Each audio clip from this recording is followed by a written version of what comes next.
ছোট্ট ক্ষুধার্ত বিড়াল চায়ের দোকানের বাইরে একা কাঁপছে। চোখে অনাহার, শরীর ভিজা ভিজা অবস্থা। দোকানদার রুটি খাচ্ছে, বিড়াল খাবার চাইতে এগিয়ে গেল। কি করবে এখন ছোট্ট বিড়াল? এক টুকরো রুটি পড়ে গেল, সেটা নিয়ে গিলে নিল। আহ, কি শান্তি! একটু তো ক্ষুধা নিবারণ হলো।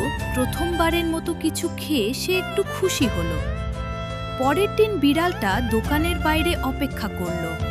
ছোট ছোট কাজ করা শুরু করেছে। এলাকার অনেক ইঁদুর ধরল এবং তাড়িয়ে দিল। ধীরে ধীরে নিজের জায়গা তৈরি করল। দোকানদার প্রথম বেতন দিল। কিতেন সেই টাকায় নিজের খাবার কিনল। ছোট্ট চোখে আনন্দ, মনে হচ্ছে সে আজ সত্যিই জিতেছে। দোকানদার দেখল বিড়ালটা অনেক পরিশ্রম করছে, আর কখনো টাকা নিল না। এভাবেই ছোট্ট বিড়াল আর দোকানদারের বন্ধুত্ব গড়ে উঠল। ক্ষুধার্ত বিড়ালটি এখন নিরাপদ, খুশি আর নিজের নতুন ঘরে আনন্দে আছে। এই বন্ধুত্ব দেখলে মনে হয় ছোট্ট প্রাণও বড় কাজ করতে পারে।